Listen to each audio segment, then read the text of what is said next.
How's going guys, welcome to the channel. In this video we are gonna see, what if Naruto got Harem Rouge, Amy and Blaze. Part 1. Huge shout out to King Sora 3 for this story. If you wants to see awesome fanfiction like this, don't forget to subscribe. Now let's get into the video. It was raining. When it rains, it can mean many things, birth, rebirth, death and destruction. This rain however means only one thing. Destruction. Or better yet, the final battle that's currently taking place. In a deserted area, two young men are seen on opposite sides of each other as they slowly stood up from the ground. The area around them had multiple craters and fissures surrounding them, along with some fire that was slowly dying due to the rain. Both young men's clothes have been nearly burned or ripped off. They were covered in blood from the cuts and bruises they sustained from each other. One of the young men has spiky red streaked blonde hair and whiskers on his cheeks. He glares up at his opponent, spitting out some blood that was in his mouth. He grins weakly and tiredly. Damn. The young man spoke up. This fight is even longer than the one I had with Sasuke a little while ago. Though we had used up all of our chakra at that point and lost our arms as a result. Is that so? His opponent breathed out, wiping the blood from his lips. He has long shaggy dark red spiky hair with black streaks in them. He too has whisker marks on his face, and he had cold blue eyes.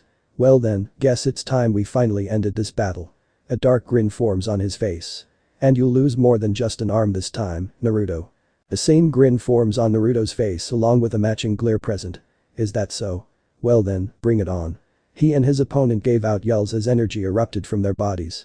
The two then charged at each other, the yellow aura for Naruto and the black aura for his opponent, clashing against one another.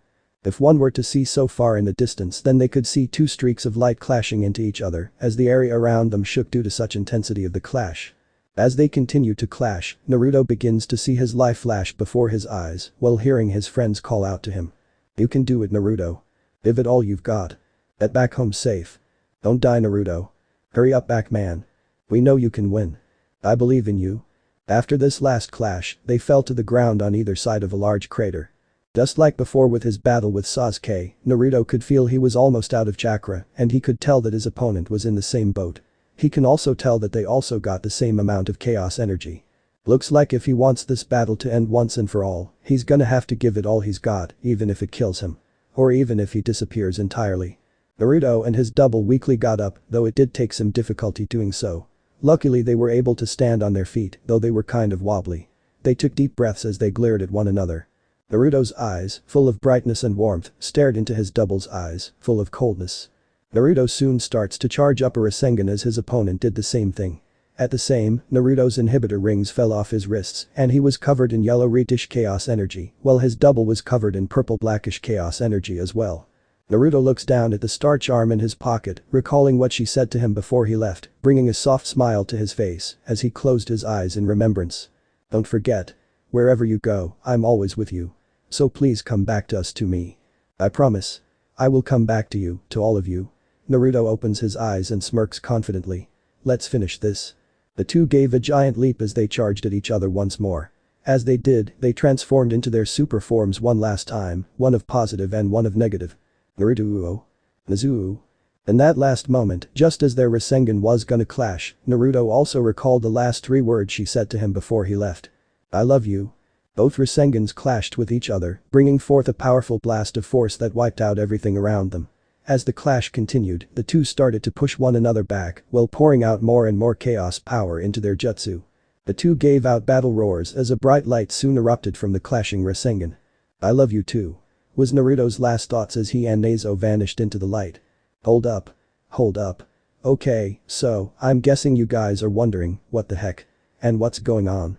Am I right? Of course I am. And I'm also guessing you want to know what happened, right? Well, I'll tell ya, but it's a long story. So try to keep up, since I tend to move very quickly. I guess I should start from the beginning, after all this is my story. Ultimate 1. Introducing Naruto Uzumaki. The world's ultimate ninja. Chapter cover. In a wide empty space stood Naruto Uzumaki. He has a large scroll on his back and wore a happy grin on his face as he twirls a gold ring on his finger. Behind him stood Sonic, Shadow and Silver with their backs turned, but they looked at Naruto over their shoulders with smirks on their faces. This is the story about a very special boy who lives in Konoha, also known as the village hidden in the leaf. 13 years ago, a giant nine-tailed fox appeared out of nowhere and it began to attack the village. It made lots of chaos and killed many innocent people, along with the shinobi of the village. However, one man was able to stand up to the beast and managed to fight it. But he sacrificed himself and sealed a newborn baby. This man was known as Minato Namikaze, the Hidden Leaf's Yellow Flash, and the fourth Hokage. As for the newborn baby in which the Nine Tails is sealed in, his name is Naruto Uzumaki, and he is the son Minato Namikaze and the red-hot-blooded habanero Kushina Uzumaki. Naruto was supposed to be treated as a hero who helped defeat the demon fox, but the villagers accused him of being the reincarnation of demon who attacked their village and killed their family and friends. While he was growing up, many of the villagers and shinobi would always ignore him and look at him with anger, contempt or fear. Whenever he walked around the village, the citizens would always ignore and glare at him behind his back and whisper something. Naruto never had any friends because the parents told their children to stay away from him. He only had one person who treats him nicely and always treats him to his favorite food, which is ramen, and that is the third Hokage himself, who he would always call old man. There was also the Ichiraku's, who owns the ramen restaurant he always goes to, as he met them on a rainy day. However, he did become friends with someone. Someone who became very precious and important to him. But she vanished. He looked all over the village for her and tried to leave, but nobody didn't care, except for the old man. He grew to hate them and would sometimes attack them. It was sometime after Naruto started the academy, he met this girl and became best friends with her. However, 2 days after his birthday, she vanished right in front of him. After that, Naruto just became violent and would attack anybody who said anything bad about her or try to take the gift he got from her on his birthday. But after a talk with the old man, Naruto returned to his normal prank-loving knuckleheaded self. But some of the villagers along with the shinobi were still fearful of him, especially some of the academy students, because of his behavior. So Naruto has been working hard to get everyone to acknowledge him. Speaking of the academy, this year would be the last time where those who were at the academy would become ninjas. All Naruto had to do was to pass a genin exam, which would be his one step closer to being a ninja, and then being the Hokage, so that the villagers would acknowledge him and not treat him like trash. And to search for his missing best friend. But sadly that failed when he couldn't do a simple clone jutsu and failed. Just when his hopes of reaching his dream would die down, his other sensei Mizuki told him that there was another way for him to pass. All Naruto had to do in order to pass was to steal the forbidden scroll of seals and go far away from the village and go to a house that was there. We currently see the blonde hair, 6-whiskered cheek, orange jumpsuit wearing, soon-to-be Hokage, panting in exhaustion from trying to master the jutsu that was in the scroll, which was strapped to his back. Naruto. The voice of Iruka Yamino shouted, staring down at him. Oh. Hey, Iruka-sensei. What are you doing here? Naruto asked, smiling sheepishly and rubbing the back of his head. What am I doing here? What are you doing stealing the scroll? Iruka asked, waiting for an answer for him. Guess you caught me, huh? And I only had time to master one jutsu, Naruto said sheepishly, earning a surprised look from his teacher big brother. Iruka looked surprised for a moment before he saw how dirty Naruto's clothes is. He's been practicing. Listen, Iruka-sensei, I'm gonna show you this amazing new technique and you're gonna let me graduate and everything is going to be okay. That's the way it goes, right? Naruto asked happily, causing Iruka to get a confused expression. Huh? Where'd you get that idea from? Mizuki-sensei told me about it, believe it. Naruto exclaimed as he turns around, showing the scroll. He told me where to find the scroll and this place. He trailed off, seeing the shocked expression on his teacher's face. Mizuki? Iruka asked. He couldn't understand it. Why would Mizuki? The Chunin instructor heard something and turned his head, seeing Kunes heading towards them. Look out. He shouted as he pushed Naruto out of the way and got hit by the Kunes. I see you found our little hideaway. Naruto and Iruka turned to the voice and saw a silver-haired Chunin with 2 giant shurikens on his back and an evil grin on his face standing on a tree branch. So that's the way it is, huh? I should have known you'd be behind this, Mizuki. Iruka said, ignoring the pain he was in from the Kunes. Huh? Naruto asked, looking back and forth between his teachers in confusion. Naruto. Give me the scroll. Mizuki told him. Wait, what's going on? Naruto asked. What just happened? Why did Mizuki-sensei attack Iruka-sensei? Naruto. Don't let Mizuki get the scroll. Iruka told him also. It contains forbidden jutsu that can put this village in grave danger. Mizuki used you to get the scroll for himself to gain power. What? A shocked Naruto asked as he looked to Mizuki. This was all a trick. Naruto. Mizuki spoke, grinning at him. Iruka is just trying to scare you so that you won't have the scroll. He saw the confused look on his face and watched him turn to Iruka. Stop lying. Iruka said, taking out the last kunai out of his shoulder. Don't let him get to you, Naruto. Mizuki chuckled evilly. Oh, I'll tell you who's really lying. No, Mizuki. They've been lying to you your whole life, Naruto. Since the decree that was made 12 years ago. Decree? Naruto asked. Everyone knows about this except for you. What is this decree? Why does everyone else know about it? Naruto asked, wanting to know. Don't tell him it's forbidden. Haruka shouted. The decree is that no one can tell you that the nine-tailed fox is inside you. Naruto's eyes widened in shock and disbelief as a gasp escaped his lips. The fox spirit that killed Haruka's parents and destroyed our village has taken over your body. You are the nine-tailed fox. Mizuki exclaimed. Stop it. Haruka roared. Naruto just stood there in complete shock and his realization hit him. The whisperings, the stares, everyone ignoring him, all that because he had the nine tails sealed inside him. He didn't even notice that Mizuki took out one of his shuriken while laughing. It's time for you to die, Naruto. He said as he launched his shuriken at Naruto, watching him still standing there. No way the nine tails is inside me, he asked himself as time seems to have stopped in an instant. Naruto opened his eyes and saw that he was inside a white space. He blinked and looked around before his eyes widened comically. What is this? Where am I? He starts to run around in circles, waving his arms up and down frantically. Hey! A male voice called out. How did I get here? Why am I here? Naruto asked as he frantically looked around trying to find an exit of some sort. Excuse me. Another male voice spoke up as well, but was ignored as Naruto continued to scream. Am I dead or something? He's ignoring us. A third voice sighed in annoyance. I think he's too busy freaking out. Hey! Naruto Uzumaki. Chill out. Naruto instantly stopped freaking out and looked around the white space, a comical freaked out expression on his face. Who said that? Up here. Naruto looked up and saw 3 glowing balls of light coming towards him. One was cobalt blue, the second was crimson red, and the third one was pure white, a cyan aura surrounding it.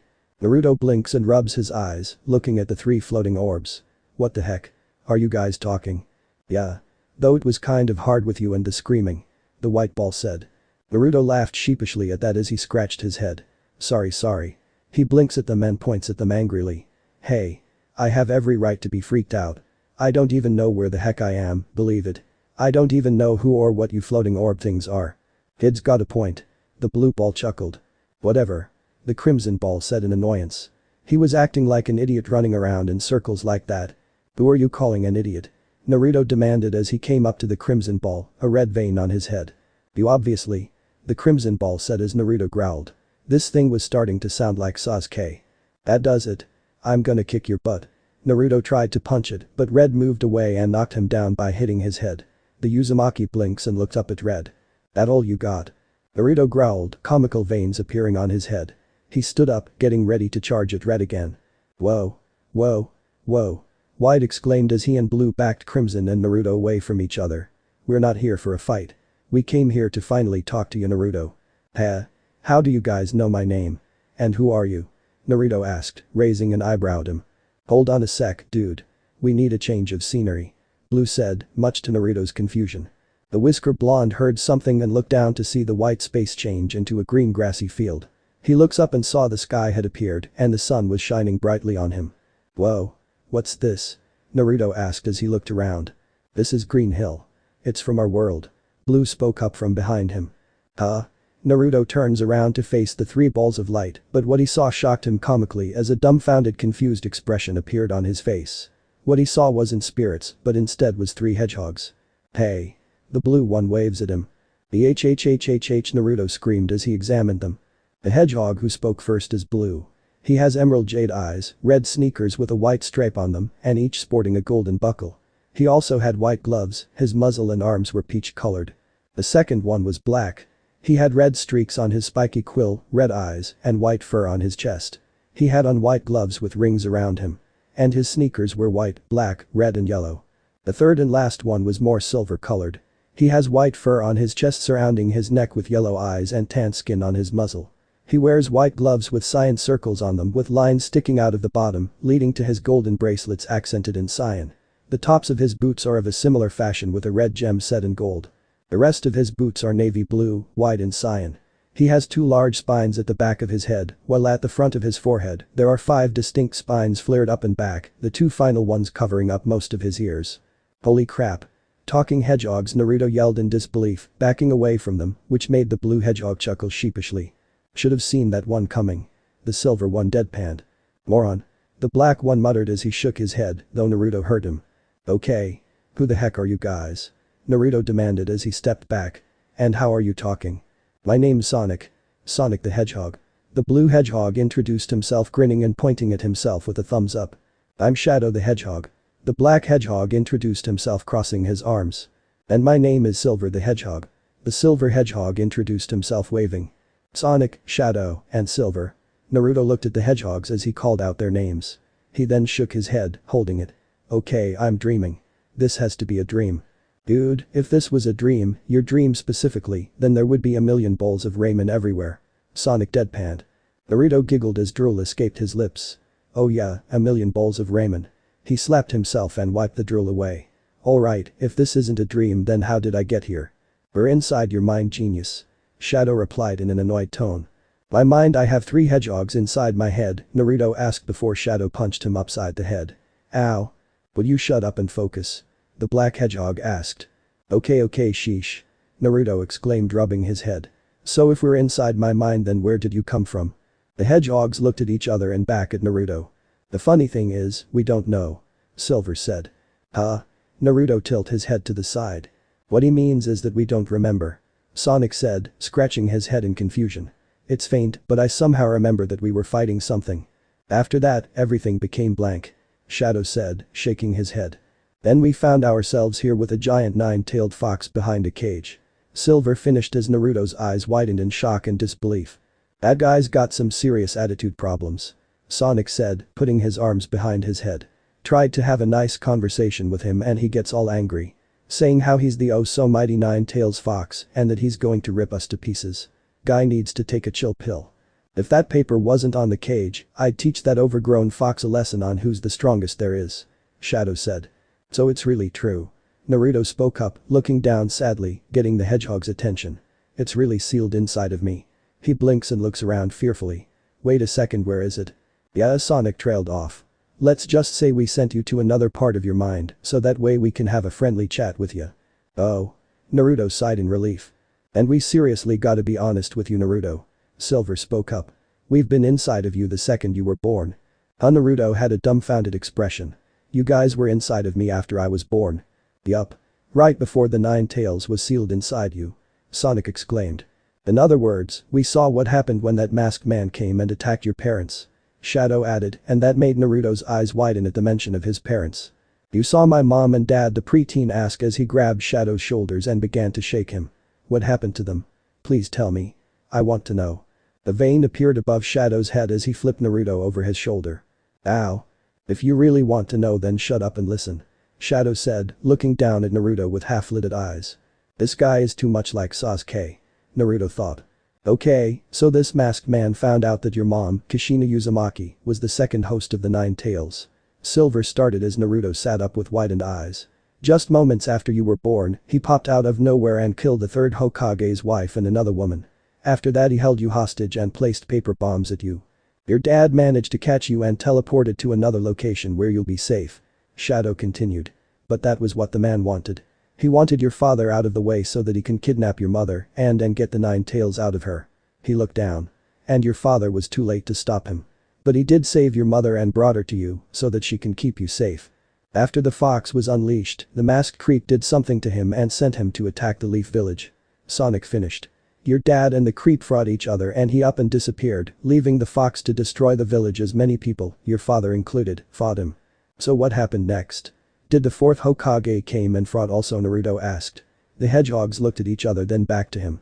About that, Sonic said, scratching his head, a conflicting expression on his face. See, the thing is, after leading the 9 tails further away from the village, your mom volunteered to have it resealed inside her, but the 4th Hokage denied it and decided to have it seal in you. But I don't understand, why didn't my dad say anything to stop him? Naruto demanded, a bit angry that his father didn't stop the 4th Hokage to seal the 9 tails inside him. Because he is your father, Naruto. Silver answered. Naruto gasped as his eyes widened in complete and utter shock and disbelief. What? The 4th Hokage is your dad. Sonic said softly. Naruto didn't say anything as his eyes widened further from the news. His father is the 4th Hokage. The same man he looked up to as the greatest hero in the village was his father all along. Various emotions ran through his eyes as he looked down, hair shadowing his eyes. But the Nine Tails chakra being too immense to seal in an infant, your father made it so that he can cut the beast's chakra in half, sealing the yin half in himself. Shadow continued. The Nine Tails realized what was going to happen was about to kill you. But your parents used themselves as shields and protected you from it. They risked their lives to protect you, their only child. Naruto never said anything. He still had his head down and was trembling. Did Sonic asked. Why Naruto repeated before tears came out his eyes. Why did he seal the Nine Tails fox inside his own son? Does he have any idea what I've been through because of that? Did he even already know that something like this would happen to me? Naruto, Sonic and his fellow hedgehogs looked at each other sadly. Listen Naruto. Your father didn't know that would happen to you. Silver said. Before he died, your father requested the third Hokage to tell everyone to see you as a hero. Naruto looked at Silver in confusion. He's right. Sonic agreed. That was your dad's final wish to everyone in the Leaf Village. He truly believed that they will see you as a hero and some of them did. As for the others, well, not so much, but that's only because the Nine Tails kill all of their loved ones and more or less resent you for it. And as for the why he did it. The reason why he did it was because he believed in you. Shadow stated. What do you mean? Naruto asked, wiping the tears away. Out of all the infants in the leaf, why do you think he chose you, his own son, to seal the Nine Tails? Seeing Naruto's confused expression made Shadow continue. It's because he believed in you. He believed that you alone would someday learn how to control the Nine Tails' power, making it your own, and change the shinobi world for the better. He did, Naruto asked in a whisper. Believe it? Silver smiles, using Naruto's catchphrase, though he did frown at what he said next. You wouldn't believe how much your parents loved you, and if it wasn't for that masked man, then you'd still have them. But if that's true, then why didn't the old man tell me? Naruto asked. Well, actually he did tell you, remember? Sonic asked. You asked him what were your parents like and he said that they were incredible ninjas. And he was right. Naruto's eyes widened before he rubbed his sheepishly. Also, if he were to tell you that you was the son of a famous Hokage, you would probably shout it out for the entire village to hear like an idiot. Shadow said, making Naruto glare at him. Look, he didn't tell you who they really were because your dad had lots of enemies and if they found out about you then you'd be in serious danger. Your father's enemies would take their revenge out on you by killing you. That's also why he didn't tell the village about the fourth being your father, though the people who look at you as hero already figured it out. Naruto gulped nervously at that as blue lines covered his face. Oh, that makes sense. The me getting killed part at least. Besides, even though you never made a friend before because of the grown-ups, you kind of did. Remember? Silver asked with a smile. Yeah, Naruto said as memories of him meeting a girl flashed through his mind, making him smile. My best friend. He smiled sadly at the memories. She and him were quite similar to each other that it was no wonder the two bonded the day they met. All the fun things they've done together, the pranks him actually pulled together, he wished he would go back to those days before she vanished. He really missed seeing her face and often wondered what she was doing right now. When he finds her, he was going to introduce her to Iruka-sensei. Naruto then blinked as he realized something. Oh crap. I forgot about Iruka-sensei. I gotta save him from Mizuki. Calm down. Shadow said. Your teacher is safe. When you entered your mind, we managed to stop time all around you. Still I have to help him. Naruto exclaimed. Mizuki tricked me to stealing something important and I want to kick his sorry ass. Okay.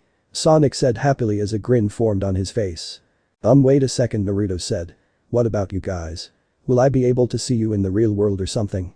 Dude, we've been with you since you were a newborn. Sonic deadpanned as Naruto looked sheepish. The blue hedgehog then looks down sadly. Besides, this is the last time you'll see us. Huh?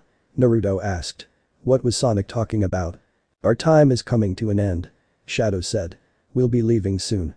What? Naruto asked wide-eyed. What do you mean leaving? You guys just can't go yet. You just said you've been with me since I was born. Now that I met you, you're just going to leave. He just couldn't understand. What was the problem? Why did they have to go already? I'm sorry, Naruto. Silver shook his head sadly. We've been holding on for a long time just to finally meet you. And now that we did, it's time to say goodbye. Shadow finished. But. Naruto was about to yell but then looks down, tears gathering in his eyes. That's not fair, he didn't want to say goodbye to them. If anything, he hoped that they would stay with him, that way he would be able to get the chance to know them better. Because honestly, Naruto see the hedgehogs as older brothers he wished he had, even though they just recently met. But knowing that they've been inside of him since he was born, that told him they were always looking out for him. He also wanted to learn more about their world and where they came from. Naruto felt a pat on his leg and looks down, seeing Sonic smiling up at him. Cheer up, Naruto. Before we hit the road, we have something to give you. The blue blur told him. Think of it as a late birthday present. A late birthday present? Naruto asked, a surprised look on his face. He looks at Shadow and Silver, seeing them nod their heads at him. They have a present for him. He didn't expect that.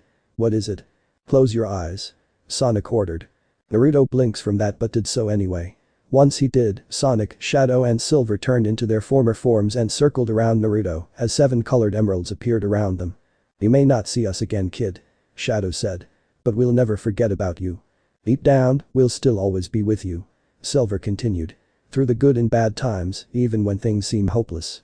You have a strong will that can't be broken, no matter what situation you're in. You stay true to your word and you never give up no matter how hard things are. Sonic said happily. That's what makes you special and what makes you Naruto Uzumaki. Shadow said. The next Hokage of the Leaf Village. Silver continued. And one awesome ninja. Sonic finished.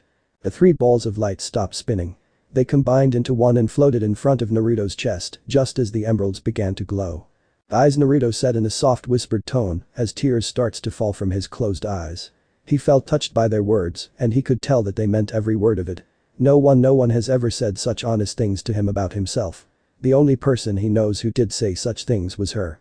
We leave this gift our legacy, the 3 said in sync as they began to enter Naruto's chest. To you. Real world. Time seems to have returned to normal as the large shuriken came flying at Naruto. Naruto, get down. Iruka shouted. When Naruto didn't move, he was about to jump in and take the hit. However. Clang. Both shuriken eyes widened in shock as a green energy barrier appeared in front of Naruto, deflecting the shuriken away and embedded itself into a tree. They looked at the weapon before turning to Naruto, seeing his eyes were being shadowed. Their pupils shrank when they saw blue, crimson and cyan aura appear around his whole body as he reared his head back and let out a scream. Music. His World, E3 version, Sonic the Hedgehog, 2006. Wah. They formed into a pillar around Naruto as they erupted into the sky, causing the Chunin to cover their eyes from it. What the hell is this? Mizuki asked, trying to open his eyes. Is the fox being released? Iruka asked in a scared tone. No, I don't sense any demonic chakra. What's happening to him? As Naruto continued to scream and the Chunin covered their eyes, they didn't see that 7 glowing emeralds had appeared and were spinning around the pillar. The emeralds soon flew off and disappeared. What in the world? Inside his office, Hiruzen Sarutobi, the 3rd Hokage, is watching the events take forward from his crystal ball. He cursed Mizuki for telling Naruto his burden and was starting to get worried for his surrogate grandson. Naruto, what's happening to you? The pillar faded away and both Chunin uncovered their eyes. They looked towards where Naruto was standing and gasped in shock at what they saw. There before them is an all-new, all-different Naruto Uzumaki. Seeing how Naruto was the shortest one in class, he definitely gotten taller, going past Sasuke's height a little bit. His spiky hair got longer, gaining 6 short spiky quills, similar to a hedgehog, and it had red streaks in them. His face has lost its baby fat and became angular while his features were more sharper. He wore a black sleeveless shirt, showing off his now muscular build arms, a white vest, with green trims and fur on the collar, a white cloth and blue pants. He wore some odd shoes. The shoes themselves had a smooth red surface, with a white line going through it, while the heel region was black.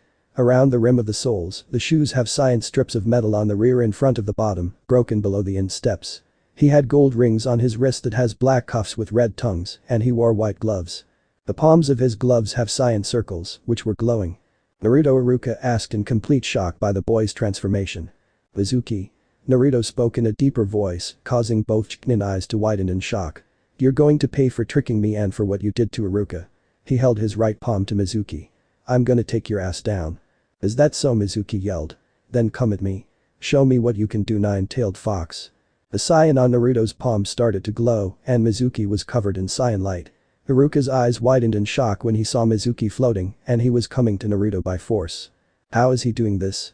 He asked himself. What the hell is this? Mizuki demanded, struggling to get out of this. I can't move. Naruto did a hand sign while still holding Mizuki. Shadow clone jutsu. Iruka's eyes widened when he saw over 100 Narutos appear in a puff of smoke. Incredible, he smiled proudly. He's mastered an extreme jutsu. You? Mizuki exclaimed with a hint of fear in his voice. What the hell are you? Naruto stared at Mizuki before he answered. I am Naruto. Naruto Uzumaki. A dark grin appeared on his face. Your worst nightmare. Get him. He ordered the clones as they charged at Mizuki. Aya. Ow. Whack. Smash. After a couple minutes of the beatdown, the clones have disappeared and Naruto was staring down at the beat-up look on Mizuki's face. He looks up to see that the sun is rising. He turns to Iruka and smiled. Music. The last scene Sonic Adventure 2. Are you okay, Iruka? Yes. I'm fine. Iruka nodded but then gained a curious expression. But Naruto, what happened to you? Naruto looks over at himself and smiled happily. Let's just say, this is a late present from some awesome guys I met. He placed a hand on his heart. And they will always be with me. Iruka looked confused at first, but then he showed a smile. Whoever or whatever it was that caused him to change into this, he couldn't help but feel happy. It's shown that they obviously care about Naruto, if him saying it's a present was any indication. Hey Naruto. I want to give you something. Close your eyes. Naruto did so and was waiting for something to happen. Okay, you can open them now. He opened them and noticed that Iruka wasn't wearing his forehead protector. His eyes widened in realization.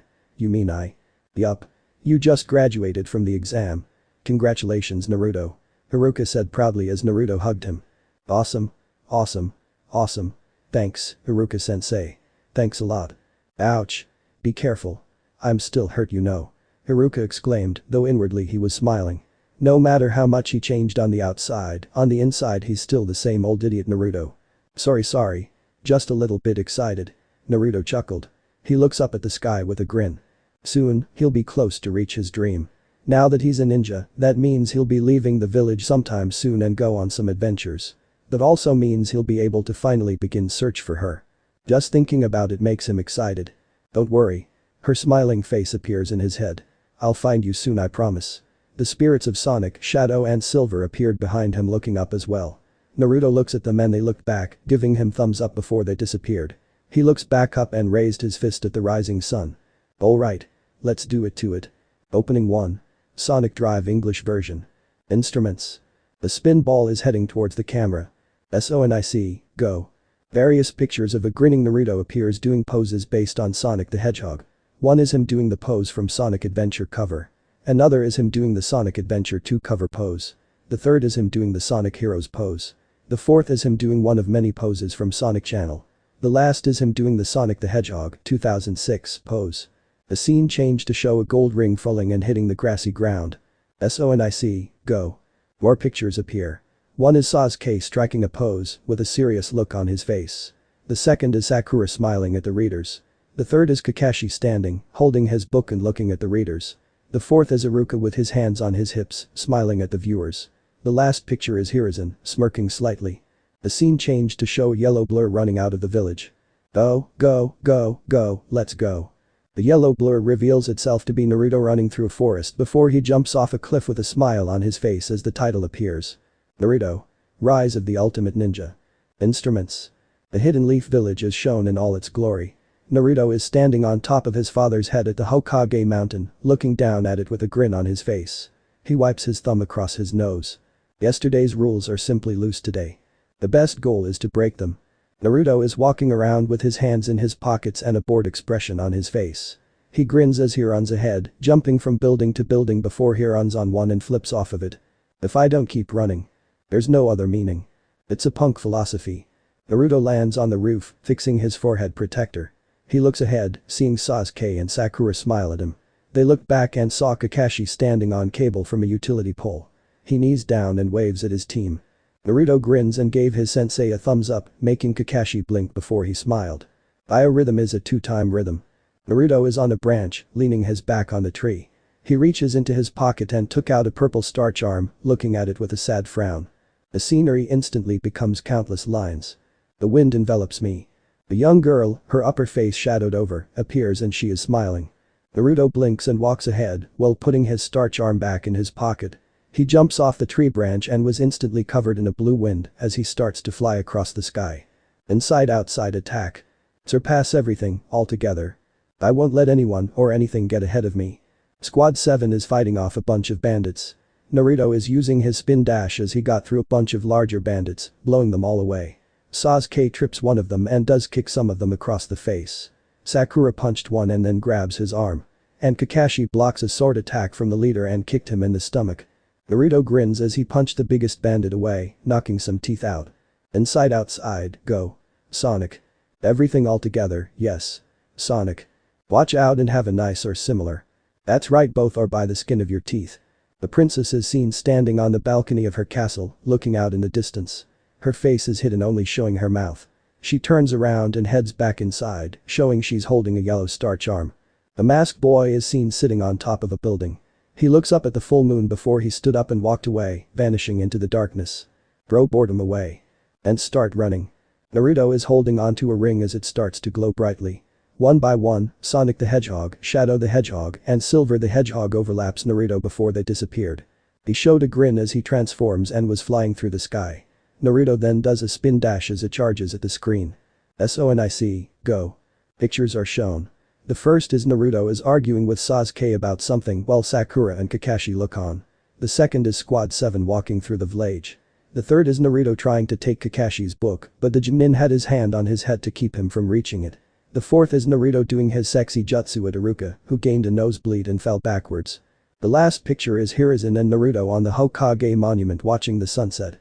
The scene changed to show Naruto and Sasuke fist bumping with smirks on their faces. Sonic, go. More pictures are shown. The first is a cage with glowing red eyes appearing in the darkness. The second picture is the princess looking at a photo of her and Naruto together. The third is the masked boy, but his back is turned to the readers and he had his mask off. The scene changes to show Naruto doing some acrobatic tricks in the air before he grins. Oh, go, let's go. Naruto lands on the ground as the camera zooms away from him, showing his squad together. He finishes the opening as he gives a thumbs up. The Chaos Emeralds appear in the background. 2 days pass since the Scroll of Seals incident. Ever since Naruto's sudden transformation and the defeat of Mizuki, the Hokage called him and wanting to speak to him alone about it, which was perfect for Naruto, since he can talk to him about his parents. After telling the Hokage that the transformation was a belated birthday present from some very interesting hedgehogs he had met earlier, much to the Hokage's confusion. Hedgehogs? There's never been any hedgehog sightings ever in the Leaf Village. And what exactly did they do to Naruto to make him turn into this? Were they summon animals or something? Knowing that was all that he was going to get out of Naruto, he dismissed him. But before leaving out to get some rest, Naruto told the Hokage something that made his heart freeze. You were also right about something, old man. My parents, they weren't just great ninjas. They were the greatest heroes the Leaf Village ever had. Naruto said those words softly while staring at the picture of the fourth Hokage, a small smile on his face as he turned to the Hokage and saw the dumbfounded expression. The old Kage was about to ask how Naruto knew, but the preteen put a finger to his lips and winked before leaving. After he left, Hiruzen could have swore that he saw Minato's picture serious expression change into a smile, making him smile as well. It would seem that whatever those hedgehogs did to Naruto, they somehow told him the truth about who his parents are. He just had a feeling that it was definitely them, making him even more curious about them and where they're at. It was then that Naruto started to do his training. The greatest thing that Naruto noticed about his change is that he gained the powers and combat skills of Sonic, Shadow and Silver. The reason why is because he kept receiving visions of them using their powers and skills in action. From Sonic, he has inherited his incredible super fast speed. Even though it's an innate talent that all hedgehogs from their world possess, Sonic's speed was in a class of its own. It had took him a while to get the speed under control, as he had ran around the entire village as a yellow blur and would sometimes crash into stuff. But he got it under control in an instant. From Shadow, he inherited his incredible raw power. While he and Sonic were evenly matched in both speed and power along with combat, it's Shadow's power that outclassed Sonic's speed. From what he learned, he now has the power to tap into this chaos energy which lets him unleash his chaos powers. He learned that the inhibitor rings he wore on his wrists limits the amount of power he uses in combat and other situations. Once he removes them, his full power is unleashed, which explains the large crater formed after he took them off while he was out in the village. He surely didn't want to cause a scene. From Silver, he inherited his telekinesis, if him using it against Mizuki was any indication. His telekinesis is a powerful force on its own as he used it to mash a bunch of trees together into a giant ball and flew it off somewhere in the distance. He hoped that the ball didn't land on someone's house or something. Unfortunately for him, it did, and he had to make sure no one knew it was him. He also became more acrobatic and agile as he used his shadow clones to dodge a bunch of their attacks. His reflexes were also heightened to the point that he can tell who's gonna attack him from a mile away. All in all, with the otherworldly powers of Sonic, Shadow and Silver, Naruto is definitely what you call an ultimate ninja. Yeah, he likes the sound of that. Naruto Uzumaki, the ultimate ninja. From now on that's gonna be his new title. Now today, Naruto is excited. The reason why? Today is the day that he'll be put on a squad. Before he left, he made sure to grab his forehead protector, including with the starch arm she gave him. While he was walking to the academy, he saw a box with 2 eye holes on it and they were painted to look like rocks. An amused smirk appears as he lifted a finger and pointed at the box. The box was covered in cyan lights and was thrown away showing a little boy. "What's up, Konohamaru?" he greeted the boy. Konohamaru is the grandson of the 3rd Hokage. He wore a yellow shirt with the Konoha symbol in red, gray shorts, and a long blue scarf. He had on a gray helmet that had an orange frowning face on the right side, a red circle on the left side, and had a hole at the top for his brown hair to stick out of. The two met each other after Naruto went to take his ninja registration, and the little kid claims he wanted to become the 5th Hokage. He wanted the people of the village to see him as Konohamaru Sarutobi and not his honorable grandson. Naruto then decided to take the kid in as his rival and little apprentice. He took him around the village, teaching him what little he knows about chakra. Not only that, but he gave Konohamaru a demonstration of his sexy jutsu. He even had the kid try to turn into a woman, only to turn into an ugly fat version of her. Of course, Naruto got punched by the woman while she was telling Konohamaru to keep practicing. He even ran into the kid's caretaker Ibisu, the closet pervert who Naruto enjoys mocking. "That was a slick and awesome move that you did, boss," Konohamaru exclaimed happily. "You gotta teach me how to do that." "Sure." Naruto looked away. "In other words, sorry kid, not happening. I got to go back to the academy for my team placement." "Team placement?" "Yeah." Naruto points to his forehead protector, which is on top of his head with beepy grin. "Today, you're looking at an official ninja." "Wow." Konohamaru said in awe. "Catch you later," Naruto said as he ran off really fast, turning into yellow blur, leaving an Konohamaru behind. That is so cool. Ninja Academy. All of the genin who graduated from the academy are talking amongst themselves that they're finally going to become ninjas kunoichi. Most of the girls however wanted to be kunoichi because they wanted to impress the last survivor of the Uchiha clan and maybe he'll go on a date with one of them. Naruto is seen walking through the door and took a seat right next to the girl's object of affection. He put his arms behind his and kicked his feet up on the desk, whistling a tune. One of the students, Shikamaru Nara, stopped walking to go to his seat and took a look at the new guy. Who the heck is that? He never saw him before. His eyes widened in shock when he saw the whisker marks on his face. There was only one person in the village who only have whiskers. "Naruto? Is that you?" he asked as the whole class stopped what they were doing and took a look at the red-streaked blonde, making his eyes widen. "Oh crap. I was so caught up in training I forgot that these guys haven't seen the new me." The girls began to blush at Naruto's new appearance, especially a certain Hyuga girl who blushed up a storm at seeing his muscles. "Hey. What's up with the game jutsu? I thought you sucked at that. And what are you even doing here? This is for graduates," Kiba Inuzuka asked. "I did graduate," Naruto exclaimed, surprising everyone by how deep his voice got as he pointed at his forehead protector. He then stood up on his desk, holding his arms out. "This isn't a game jutsu. It's the real deal." "Yeah right," a boy said as he did a hand sign. "Release." Nothing happened. No smoke. No orange-clad Naruto. No nothing, which shocked everyone again. Satisfied? Naruto smirks. "Wait, if this is you, actually you, then what happened?" Shikamaru asked. Well, Naruto sweat nervously as he tried to come with an answer. What the hell was he supposed to them? He can't just say, "Oh, there were 3 Hunan-like hedgehogs that were inside me since I was born and they fused together with me." He had to come up with something that would seem believable. "I hit puberty earlier." All was silent, which made Naruto sweat faster. He silently wished, prayed even, that someone or something get him out of this mess. "Ha! I made it first. Pat Chansey no pig. I made it." Everyone turned to the screaming voices and saw that it was the pink-haired girl Sakura Haruno and the platinum-blonde girl Ino Yamanaka. "Oh, thank you God." Naruto thought as happy tears of relief fell from his eyes. "Hey." Naruto looked and saw Sakura walking up to him, looking at him. "Who the heck are wait a second Naruto?" Sakura asked in shock. "What happened to you? You look different." "Wait, that's Naruto," Ino asked as well. "Damn it, why?" Naruto thought to himself before he turns to the two. "I hit puberty early he." "Oh come on." Naruto complained inwardly. "That's gotta to be believable." "Damn, so you hit puberty before any of us? I'm actually jealous." Kiba said. "What a drag. Of course it's puberty." Shikamaru said as everyone agreed. "They actually fell for it." "Yes. Thank you again God." Naruto thought happily. "Anyway, you're in my way. Move it." Sakura pushed Naruto off the desk, making him fall off and land on his feet. "Boy." Naruto exclaimed as he held his palm out, covering Sakura in cyan light, getting everyone's attention. "You didn't even say please." He began to lift her off the ground, making everyone's eyes widen and causing Sakura to scream out. "What is this?" Sakura screamed as she floated in midair. Everyone was now shocked as they turned to Naruto.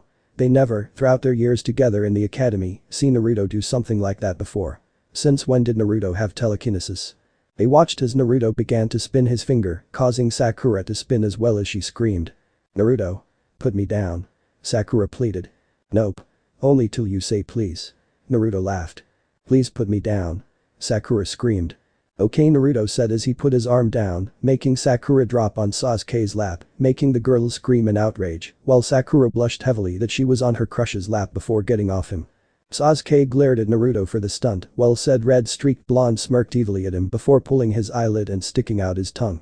Meanwhile, the Hokage and a couple of Jonin are seen in his office, and they watched everything that was going on in the academy through the third's crystal ball. And to make things simple, they was surprised at Naruto and that power he demonstrated to the whole class. "Well, that was unexpected," a silver-haired man said. "Yes, Naruto is just full of surprises." The third chuckled. The crystal ball starts to show Sasuke still in his brooding state looking at Naruto. "The most promising new student, SasukeTH," a male Jounin said. "Is that him?" "Yes, he is the one," the third said. "He's the only survivor left of the Uchiha clan," a female Jounin with black hair said. "That's right." Everyone watched as the image in the crystal ball started to move and started to get a close-up on Naruto's face, showing a teasing smile on his face. "Naruto Uzumaki, huh?" the silver-haired Chunin thought. "Oh man, Naruto." Kiba laughed. "That was awesome. Since when did you do that?" "Since puberty came." Naruto shrugged, deciding to keep to his puberty lie. Choji Akimichi said while eating a bag of chips.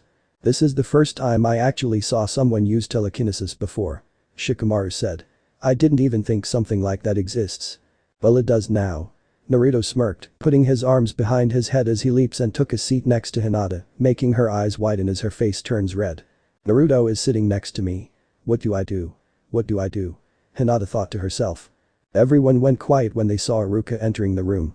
"Okay class. Take your seats." Iruka told them as everyone did so. Naruto, knowing full well what Iruka was going to say next, tuned him off. His speech was about hardships of being a ninja and the responsibilities that they now had to take, blah blah blah. He eventually heard his sensei talking about the three-man squad and began to call out the teams and the genin who was placed on it. Squad 7, Iruka spoke. "SasukeTH, Sakura Haruno." "Ha! Take that, Ino pig." Sakura shouted, pointing at the platinum blonde. "Shut up, forehead girl. Both of you shut up." Iruka shouted using his famous big head jutsu. "Sorry, Iruka-sensei." They apologized. "And Naruto Uzumaki. Your Jonin will be Kakashi Hatake," Iruka said. "Aw man, I'm with Mr. Edgy and his wife Mrs. Bubblegum." Naruto whined as the two glared at him, getting his attention. He shrugs at them. "What? I got nothing else to describe you to. HMPH. Just don't get in my way, loser," Sasuke told him. But the fool Naruto was gonna shout before Iruka decked him in the face with an eraser. "Squad 8 will be Kiba Inuzuka, Hinata Hyuga, and Shino Aburami. Your Jonin will be Kurina Yuhi," Iruka said, ignoring Naruto's groans, as the three nodded. Hinata, however, was sad that she won't be on the same team as Naruto. She turned to him and saw that he was looking back, smiling at her. "Oh my gosh. Naruto is looking right at me." She began to blush tomato red when he leaned to her ear. "Good luck with your new team, Hinata," he whispered, making her nod as she looked down, a smile on her face. "Squad 10 will be Ino Yamanaka, Shikamaru Nara, and Choji Akimichi. Your Jonin will be Asuma Sarutobi." "No?" Ino yelled in disbelief as she slammed her head on her desk as well. "What a drag," Shikamaru said as he closed his eyes, with Choji nodding his head in agreement. "That's all for today. You will await here for you Jounins to come and pick you up. Good luck and be careful out there," Iruka said as he exited the room. Later. The genin have met their sensei and went with them except for Squad 7. Sakura is seen pacing around back and forth with an angry look on her face. Naruto is lying on the desk with his eyes closed and feet tapping impatiently, and Sasuke was brooding as usual while looking at the window. There was nothing but complete silence.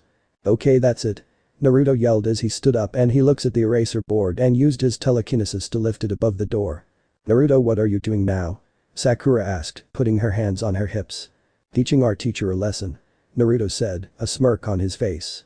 "He's a high-level shinobi," Sasuke said. "There's no way he could fall for such a stupid stunt." "Oh yeah? Just watch." Naruto chuckles evilly. "He'll be here in 3, 2, 1. Is this Squad 7? Now. Naruto released the eraser as it landed on the silver-haired Junin head, making white chalk dust appear. Sasuke looked on with a raised eyebrow, Sakura had a surprised and slightly nervous expression, and Naruto had that smirk on his face. The Junin didn't say anything as he stared at them. How do I put this? The Junin said looking thoughtful. You're all a bunch of idiots. That caused Sakura to have a depressed expression, Sasuke glared at him, and Naruto had a half-lidded expression. Well, meet me on the roof. He said as disappeared in a swirl of leaves. I hate him already. Naruto said, unknowingly Sasuke agreed.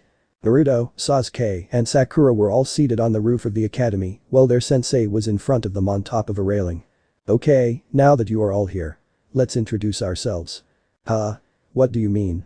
Sakura asked. You know likes, dislikes, hobbies, dreams for the future. The Jounin said. Why don't you start first? Sakura suggested, causing the Jounin to say. Well, my name is Kakashi Hatake.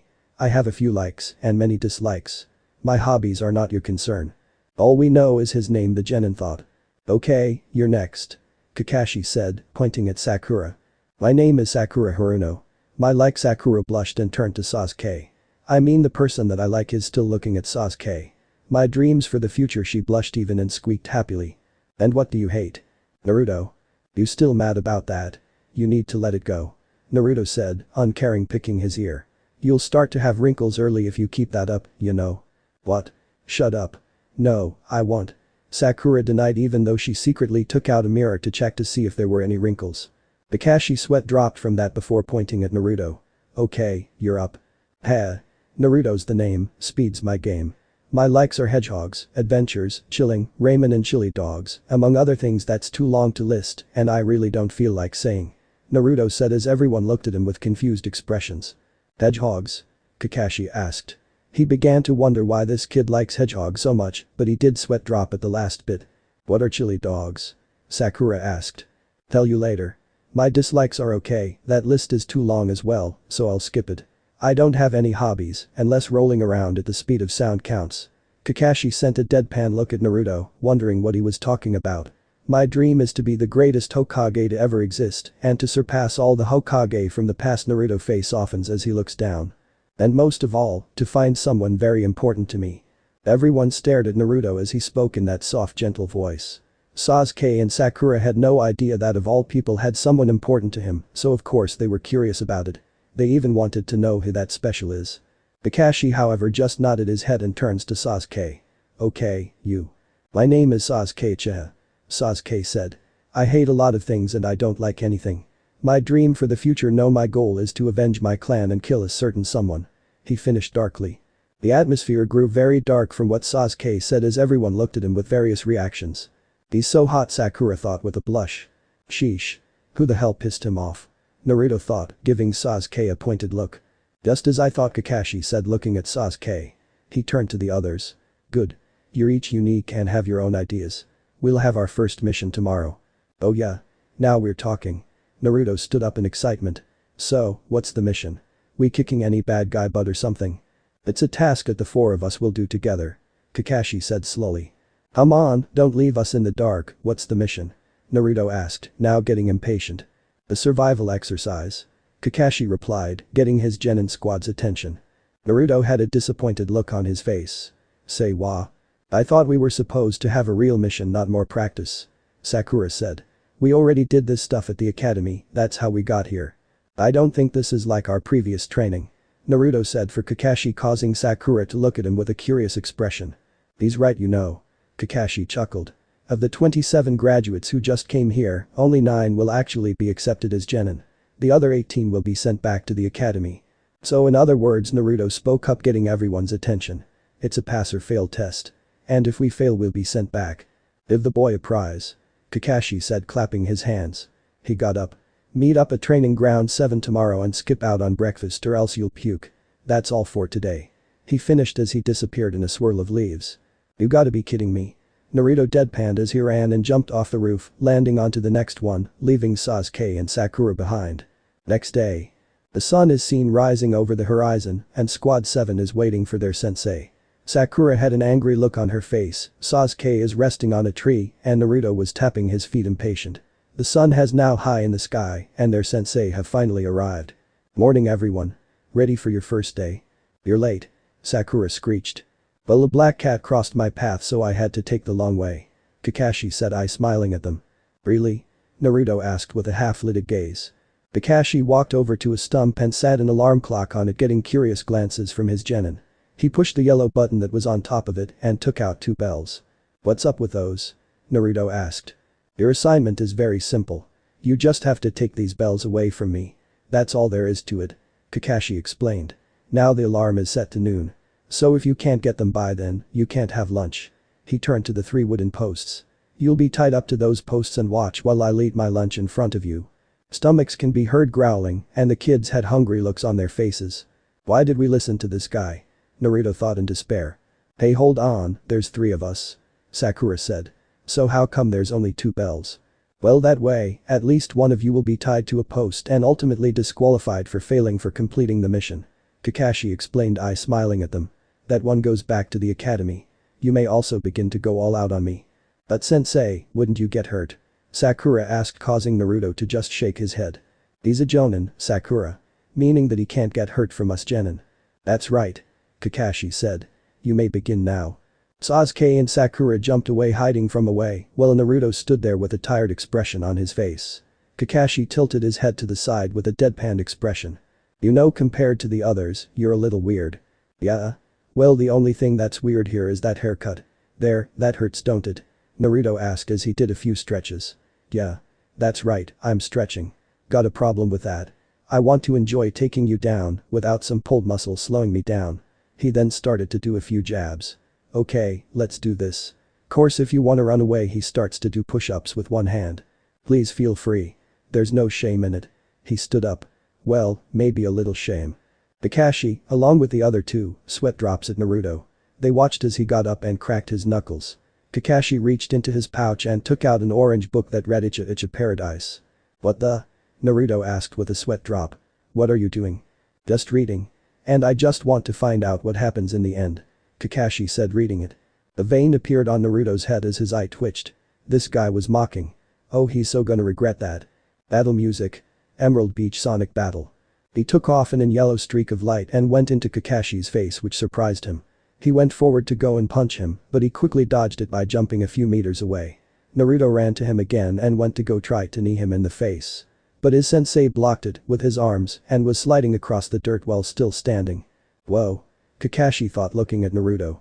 That was seriously too close. I didn't sense any chakra, that was pure speed. He might even be faster than Guy. The third wasn't joking, this kid is seriously full of surprises.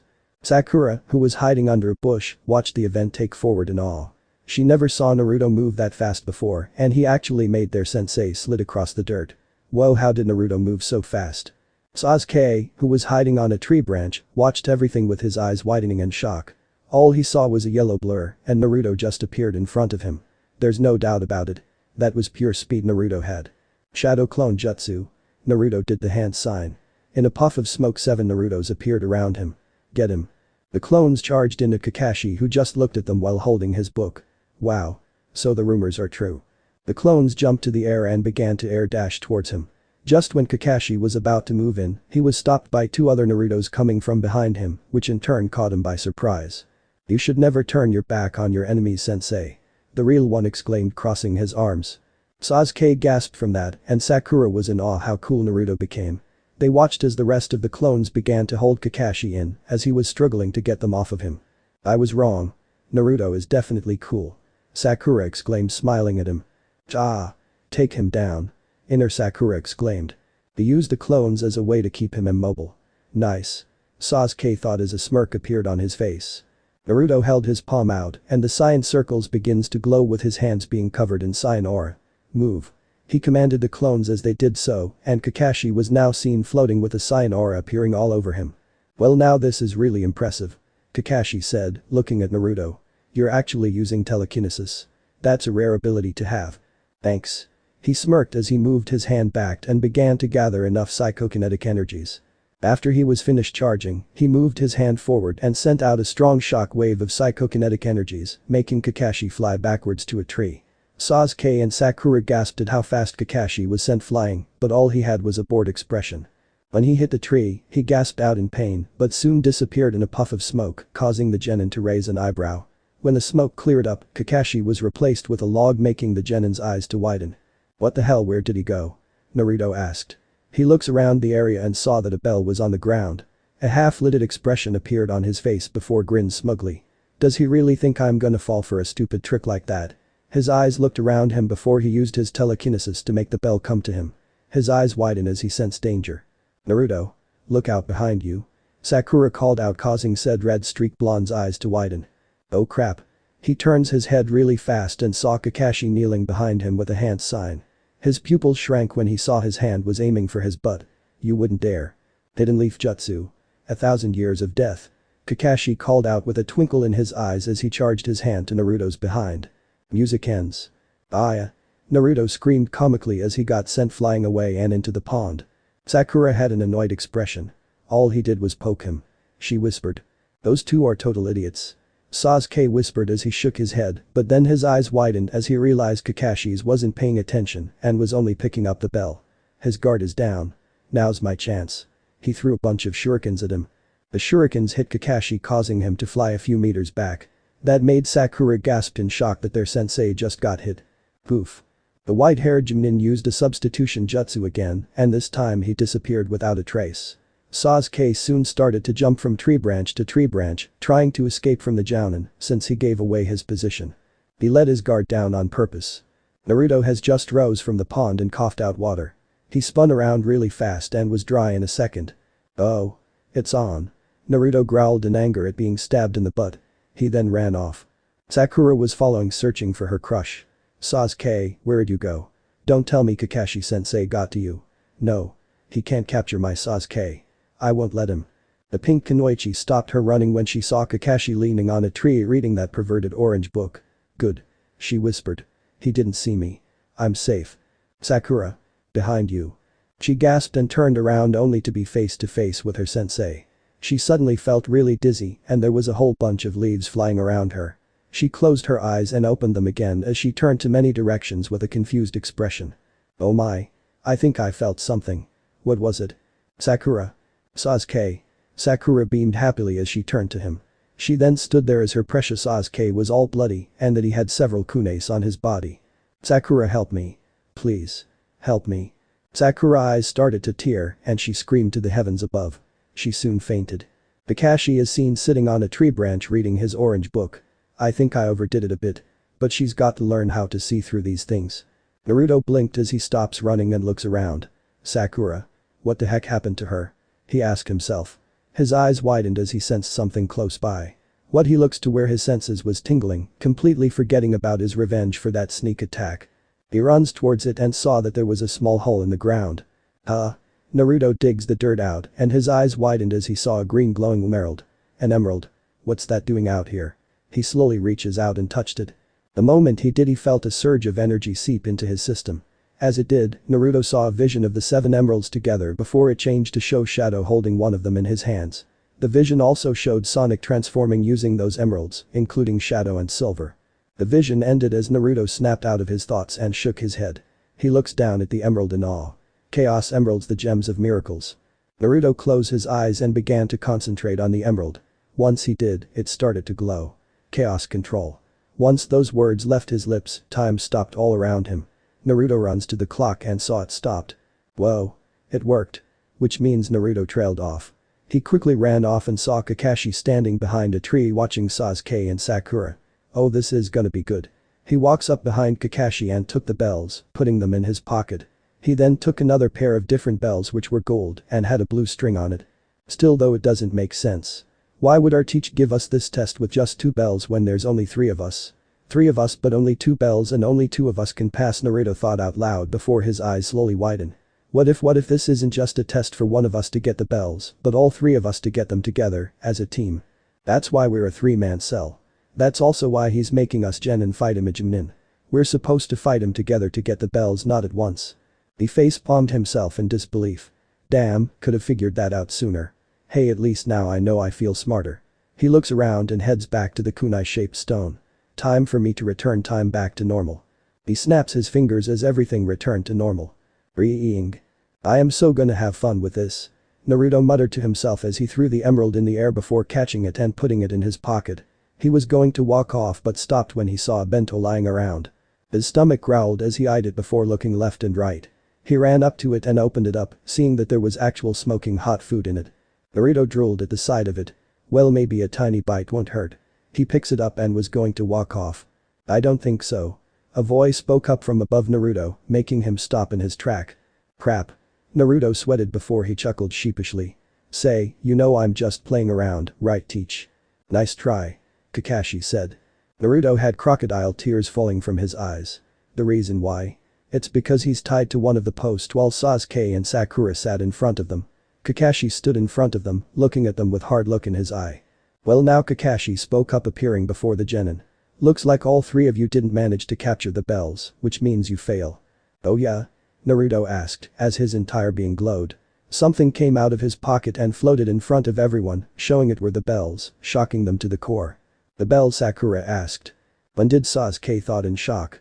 Kakashi checked his pouch, where the bells were hung, and they were there. No wait, these are different bells as they were colored gold and they had blue ribbons tied on them.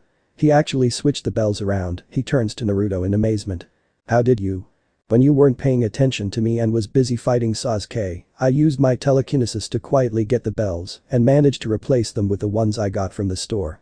Naruto lied, as he didn't want to tell them about his time-stopping ability yet. He got out of the ropes and wrapped his arm around Sasuke's neck, bringing him close, much to his annoyance. It was all a part of the plan, right Sasuke? Plan? Kakashi tilted his head to the side. What are you talking about? Sakura asked. Sasuke blinked and looked at Naruto, since he had idea what he was talking about. Yup. After you caught Sakura, I managed to drag Sasuke away and told him about this awesome plan of mine. Naruto explained. Sasuke is more of a lone wolf type of guy, so I told him to distract you while I went into hiding and used my telekinesis to take the bells right from underneath your nose. He stuck his tongue out. When did you get the time to actually talk to Sasuke? Kakashi asked, slightly impressed. Hey, I'm the fastest thing alive. Naruto smirked. Not even you can keep up with me. Right Sasuke? He turns to his rival and winks at him. Sasuke was no fool. He knew damn well that Naruto is a total liar and he actually got their sensei fooled. But he must have some reason to lie to their teacher like that. And judging from the look in his eyes, he wanted him to play along. DCH. Sasuke scoffed and released himself from Naruto, looking away. Sakura was amazed at Naruto's plan as she looked at him in a whole new light. But she won't lie, she felt herself embarrassed at being caught in simple game jutsu and fainted like that. Kakashi stared long and hard before he smiled. Very impressive. Looks like Naruto managed to capture both bells at the same time, especially with Sasuke's help. Now the question is, who are you going to give the bells to? Both of them. Naruto said, using his telekinesis to give them to his squad, causing Sakura to gasp and Sasuke's eyes to widen. Are you sure, Naruto? Kakashi asked. Cause if you give those two the bells, then you'll be the one to be sent to the academy. Yeah, I'm cool with it. Naruto said. But Naruto. Sakura spoke, getting his attention. That means you just failed the test. What about your dream of becoming Hokage or finding that person you were talking about? She hands the bell back to him. Here, you can have mine. Huh? Naruto blinked in surprise. Did Sakura just offer him a bell? No, you keep it. I don't want it. But you got them before us. So you at least deserved it. But I don't want you guys to fail. We're supposed to be a team, right? What kind of teammate am I if both of you don't pass? Sakura's eyes widen from that along with Sasuke. She looks at the bell, then at Naruto. Then I don't want it. She said as she threw the bell at Kakashi, who caught it in his hands. I don't want it neither. Sasuke said, getting everyone's attention. He tossed the bell at Kakashi. The fact that Naruto's plan worked and that he's willing to give them to us shows that he wants us to be a team. And if he doesn't get to be a part of our team, then I might as well not take it. Sasuke, Sakura, Naruto was absolutely stunned silence. He was not expecting that kind of reaction at all, especially from these two. It nearly brought a tear to his eyes. Well then you all pass. Kakashi said, smiling with the genin, except Naruto, looking at him with confused expression. Huh? What do you mean we passed? Sakura asked. You're the first squad to ever succeed. Kakashi said. Really? We're the first? Naruto asked, making sure he heard right. All the others had no idea whatsoever about this test, unlike us. Why we put you into 3-man squads, it's all about teamwork. Kakashi explained. Here's something I would like all for you learn. He walks up to a kunai-shaped structure that has people's names on it. Have you ever seen this stone? The names engraved on it. These are ninja who are honored as heroes in the village. You mean? Naruto trailed off, looking uncomfortable, as Kakashi nodded. This is a memorial stone. The names of my closest friends are on it. Some of them, including one of my friends, broke some rules but were still considered heroes in the end. The genin looked down in mourning for those heroes. Mom, Dad, are you on there? Naruto asked. In the ninja world, those who break the rules are scum, that's true. Kakashi looks up at the sky. But those who abandon their friends are worse than scum. Naruto chuckled as grinned. Oh. Sakura smiled. Sasuke closed his eyes and smiled. Insert song. You're my number one Sonic R. The exercise is over. Kakashi said. Everyone passes. Squad 7 starts its first mission tomorrow. He gave his genin a thumbs up. Yes. Sakura cheered happily. Alright. Naruto flipped in the air and did a pose. Sasuke nodded to himself. Let's go home. Kakashi said as they all walked away together. Naruto looked at the stone one more time before he smiled and nodded to himself as he walks away. Song ends. Naruto is in his apartment, staring at the Chaos Emerald. A Chaos Emerald. 7 emeralds that hold the key to unlock unlimited power. I can't believe Sonic and the others had these in their world. Naruto stared at the emerald once more as he lied in bed. From the vision I saw, these emeralds have both positive and negative energy, which the hedgehogs, or anyone in general, can use them for amazing or terrifying things. I hate to imagine what would happen if someone managed to get their hands on all 7 of them and use them for evil purpose, especially if they're ninja. Another beautiful day in the Leaf Village as the sun shines down on a field of trees. Sasuke, I'm in point B. Sakura, I'm in point C. Speed Demon, I'm in point A. And come on. Use your code names. No need for that, Naruto. Fine. Ruining my fun. Okay, Squad 7. The target is moved. Follow it. Rustling can be heard as Squad 7 moved to go and search for the target. Naruto, Sasuke, and Sakura were hiding behind trees and they slightly peeked, seeing the target, which was a small 4-legged shadowy creature. The genin squad moves from tree, hiding from the creature's sight. Target is 5 meters away from us. Naruto spoke. Ready when you are. I'm ready too. Sasuke spoke up. So am I, Sakura said. Okay now. The 3 genin jumped at the shadowy figure and Naruto captured it. And the target. The brown cat with a pink ribbon on its hair. Music. Fooling mode. Naruto. Hold still, you damn cat. Naruto screeched, holding the struggling cat, but screamed as it got on his face and began to scratch him. He looks at Sakura and saw she was smiling at the cat. Hey. A little help please, he then blinked as he realized. Wait, what am I doing? A sign aura appeared around him and he lifted the cat away from his face as it looked at the ground in a dumbfounded manner. Affirmative, we got a positive ID. Sasuke told Kakashi. Right. Lost pet Tora captured. Mission accomplished. That's right. Today's mission was to capture a runaway cat. After Squad 7 passed the bell test, they've been taking on D-rank missions for the past few days. For D-ranks they had to watch out for the owner's pets, babysit for the parents, etc. These D-rank missions suck. Naruto roared as fire came out of his mouth. Oh my precious kitty. A chubby woman said, hugging her cat to death. I'm so happy that you've come back. She said as she walked out of the office with her cat crying and I'm tears. Squad 7 were at the mission assignment desk, watching as the fire daimyo's wife left the room. That's what you get, you little punk. Naruto muttered, glaring at the door. So that's why he ran away. Sakura said. Now then. The 3rd Hokage spoke up. For Squad 7's next mission, we have several available tasks. This better be something good. Naruto thought bitterly. Among them is babysitting the chief counselor's 3-year-old, helping his wife clean the front. Okay. Time out. Naruto exclaimed, getting everyone's attention. I'm sorry for the interruption, but can we please go on a mission that's really a challenge? We're genin. We want some action and adventure, not something little kids should do. He does have a point, Sasuke thought. But he's such a brat sometimes. Sakura thought. Kakashi had deadpan expression on his lone eye. I knew this was coming. How dare you? Iruka yelled, standing up. You're just a brand new genin with no experience. Like everyone else, you start with simple missions to develop your skills and improve yourself. Develop our skills. Improve ourselves. Naruto asked, raising a brow and crossing his arms. How does babysitting a 3-year-old kid improve ourselves? What, in being a parent or something? Matter of fact, what kind of ninja takes missions like this anyway? You can't even call it a mission, it's just us doing chores that people around here are too damn lazy to. Bonk. Naruto went into a kneeling position and held his head. He glares up at Kakashi comically. Will you put a lid on it? Kakashi asked. Music ends. Naruto was going to tell him off, but he cut off by Hiruzen. Naruto. It seems you don't understand the tasks that you've been given. The third said, getting his attention. Listen, many different kinds of requests come to our village every day. From babysitting to assassination. As the Hokage continued to explain the concept and reasons for the missions that are ranked EA, with everyone listening of course, Naruto looks at him while tapping his foot impatiently. He turns to the readers and points his thumb at the Hokage, shaking his head. He runs out faster than the eyes could see and came back with 2 chili dogs in his hands. Naruto takes a bite out of one his dogs, but noticed the Hokage stopped talking.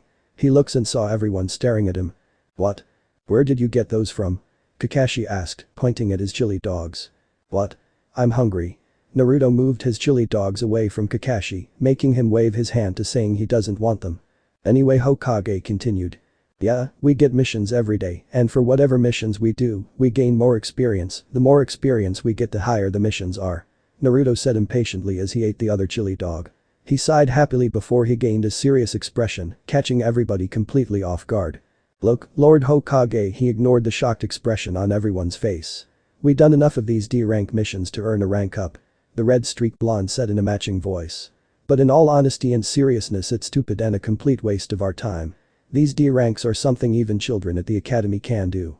In fact, we should have done something like this a very long time ago since we entered the academy, so that way we can already know about the different rank missions as we grow older and gain experience from them, even though we were in training.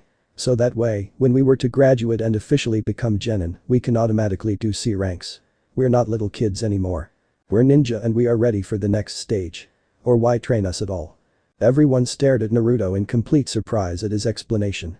Earlier, he was acting like a brat and was being disrespectful towards the Hokage, but now his personality just shifted and he turned into a completely different person. He even called the Hokage, Lord Hokage, instead of the old man he would normally call him. Even the Hokage himself had his eyes widened in surprise. Now that he thought about it, that actually made a lot of sense. None of them didn't know about the different rank missions yet. They learn about that after they become a team. If they had learned about that in the past and done, then they would have been gotten past the experience and do C ranks once they graduated. Plus, they have been doing a lot of D rank missions for the past couple of days. Hiruzen then smiled to himself as he saw Minato appear in Naruto's place, the same expression he had before he changed back to Naruto. You really are your father's son. He thought to himself. So be it. I'm giving you a C rank mission. You'll be bodyguards. Sasuke and Sakura gasped in surprise, while Naruto's serious expression turned into a happy grin. Oh yeah. That's what I'm talking about. Naruto exclaimed as he did a backflip. So who is it? Is it a princess? I bet it's a princess. I'm waiting. Don't be so impatient. I will bring him in now. Hiruzen smirked. Send in our visitor. Squad 7 turns to the door and they saw an old man enter. What the? A bunch of snot-nosed little kids. They're gonna protect me? He asked, taking a drink of his beer. You, the tall and spiky one with the idiotic look on your face. You expect me to believe that you're a ninja?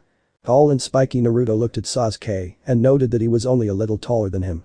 He touched his hair and noted the spikes that resembled Sonic's quills. Idiotic, a comical vein appeared on his head as he tried to walk to him, however, Kakashi grabbed him by his jacket, holding him back. Say that to my face, old man. I'll kill ya. No killing the client, Naruto. It doesn't work that way.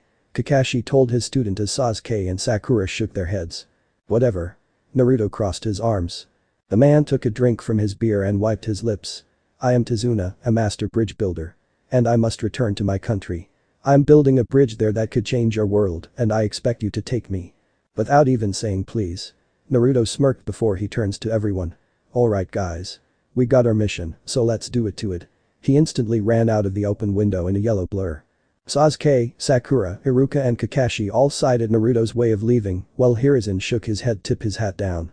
Tazuna blinked in shock from that sudden speed. He looks at his beer then back to the window. This is gonna be a long way back, isn't it? Later. Squad 7 and Tazuna walked outside the village gates with their book bags prepared and everything. However, Naruto was already at the gate and was waiting on everyone to show up. He just couldn't hold in his excitement. He was finally going to leave the village and head out to explore the rest of the shinobi world. He was finally going to have his very first adventure. Who knows, he might even get a clue on where his friend is if he asked around in Tazuna's country. Right now, they were starting to walk away from the village, enjoying a nice peaceful travel. Say Mr. Tazuna. Sakura spoke up. What is it? Your country is the land of waves, right? Yeah, what of it? Kakashi-sensei, there are ninja in that country too, aren't there? Sakura asked. No. There are no ninja in the land of waves. Kakashi answered. But in other countries there are hidden villages, each with their own different customs and cultures, where ninjas reside. To the people of this continent, the existence of shinobi villages means strength. That's how they protect themselves and maintain the balance of power with neighboring countries. The ninja village are not controlled by any government, they're independent and have equal status.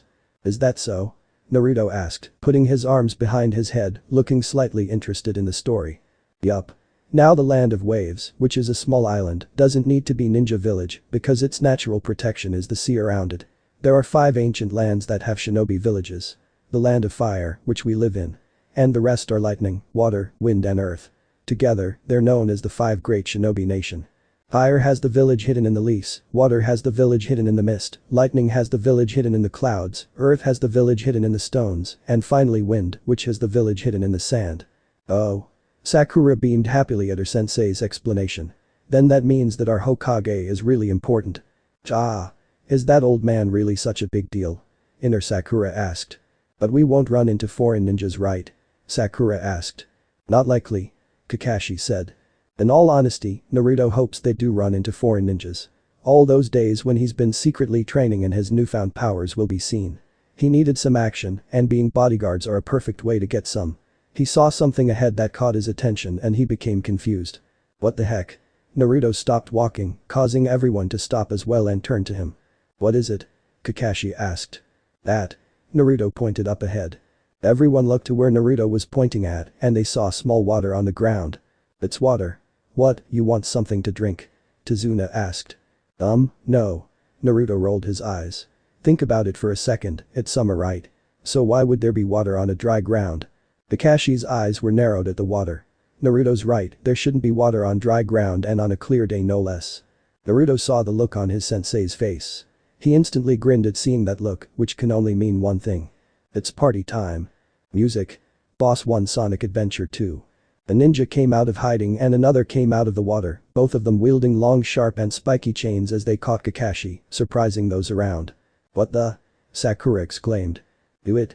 One of the ninja ordered as he and his partner pulled their arms back and they shredded Kakashi in pieces, causing Sakura to step back, a fearful expression on her face. A serious expression appeared on Naruto's face as he felt them appear behind him.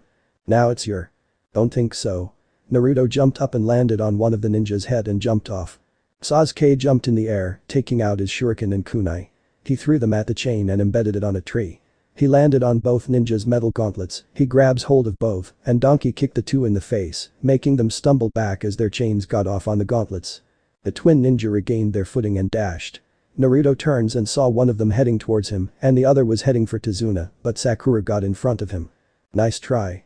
Naruto ran behind him, gripping his arm. He grabs his other arm and backflips really fast before slamming the mysterious nin on the ground. He jumps off and turns into a spinning spiky yellow ball and slammed into the back of his head, knocking him out. Naruto grins and instantly turned to face the other nin. Guys. Are you wa? Naruto blinked as he saw Kakashi appear, his arm out and gripping the other ninja's neck with Sasuke, Sakura and Tazuna blinking. Yo. Nice job Naruto. Kakashi said. Music ends. TCH. Naruto turns around and pouts, making Kakashi tilt his head in confusion. You stole my thunder Kakashi. Sensei. He's alive. Sakura thought happily. HMPH. Show off. Sasuke deadpanned. Good job Sasuke, very smooth. You too Sakura. Kakashi said. By the way, Mr. Tazuna. Yeah what? Tazuna asked. We need to have a talk. Kakashi spoke in a serious tone. Someone's in trouble Naruto thought. Later. So who are these guys? Naruto asked, staring at the two tied up, knocked out ninja. The demon brothers. They are Chunin level missing nin from the village hidden in the mist. Their specialty is relentless attack. They keep fighting without any sacrifice. Kakashi told everyone. And they thought that by disguising themselves as a puddle of water on a clear sunny day no less, was to fool us? Naruto asked. One of them was about to wake up but Naruto wouldn't have any of that. So the ultimate ninja kicked him in the face, knocking him back out, making Sakura and Tazuna flinched, while Sasuke and Kakashi raised brows from the sudden action. Pathetic. To get knocked out by a simple kick from a genin. Naruto scoffed. And they call themselves Chunin. In that case, why did you leave it for the genin to fight? Tazuna asked, ignoring what Naruto did as it almost creeped him out. I could have taken them out quickly, but then I'd have learned nothing. I had to know who their target was. Kakashi said, looking at Tazuna. And what they were after. The rookies looked at Tazuna in confusion, while Naruto had a serious look on his face. Huh? What are you getting at? Tazuna asked, feigning ignorance, but knew he was screwed. You asked for standard protection from simple robbers, but you didn't say anything about no ninja looking for you, hunting you down. If we knew this would be a A-ranked mission. Our task was to simply follow you to your destination and protect you while you finished the bridge. If we knew we would be fielding attacks from enemy ninja, we would have staffed differently and charged for the cost of a A-rank mission. You apparently have your reasons, but lying to us is not acceptable. Tazuna looked down, not meeting anyone's eyes. We're first-year genin, this is too advanced for us. Sakura spoke up softly. We should go back. No. I'm still going. Naruto said, causing everyone to look at him. Naruto? What are you saying? Do you know how dangerous this is? Sakura asked, eyes widened from what came out of his. I know and I don't care. Naruto said, crossing his arms, his serious look coming back. I'm not the type of person to abandon someone who needs help. That's not how I roll. But Naruto, we have rules. And who the hell cares about some stupid shinobi rules that some old farts from the past made? Naruto interrupted Sakura. Personally, I don't believe in any of that bull, because whoever made them up can go shove it. His reply shocked and surprised everyone. Naruto.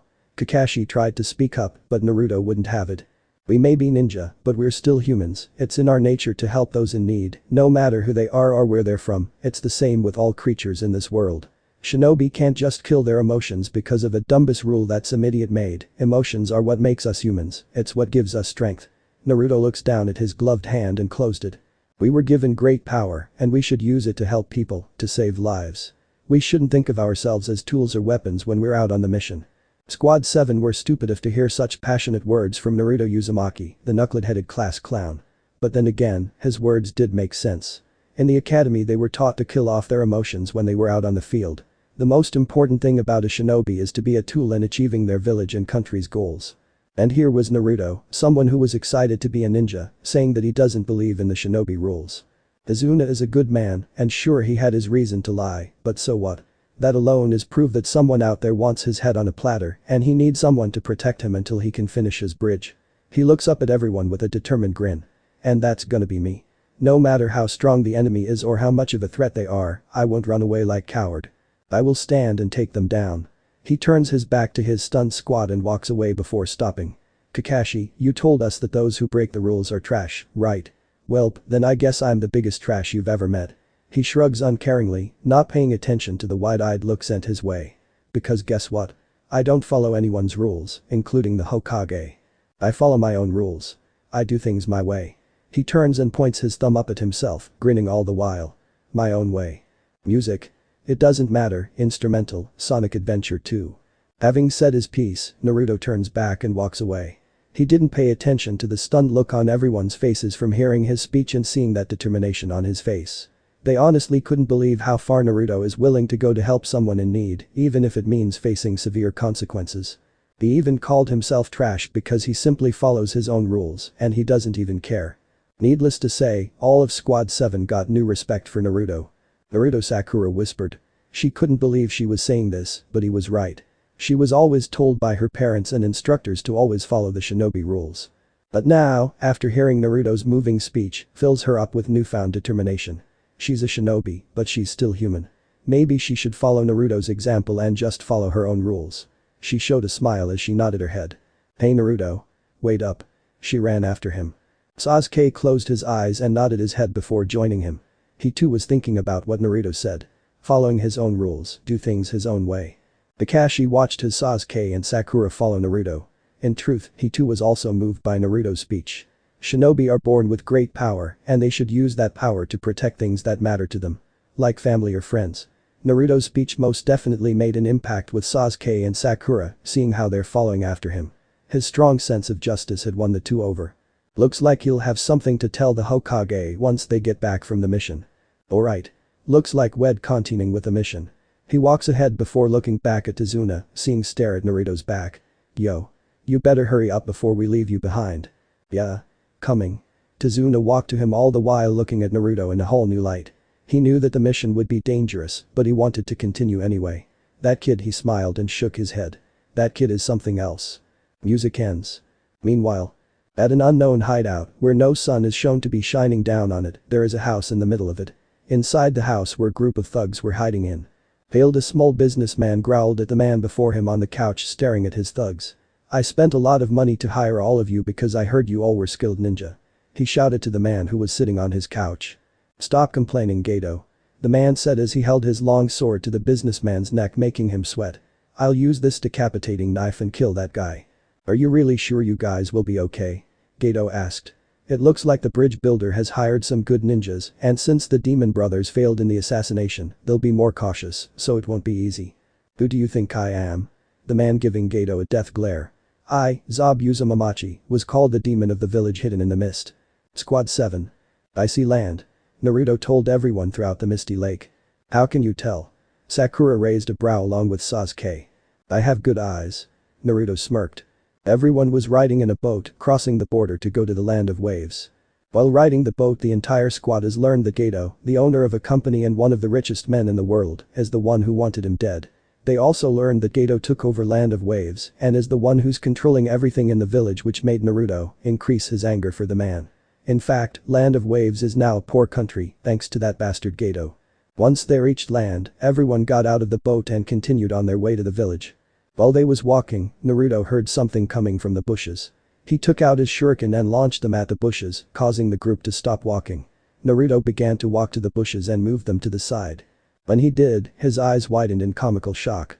What he saw was a snow-white bunny with a shuriken surrounding his being, looking like a deer that got caught. Oops.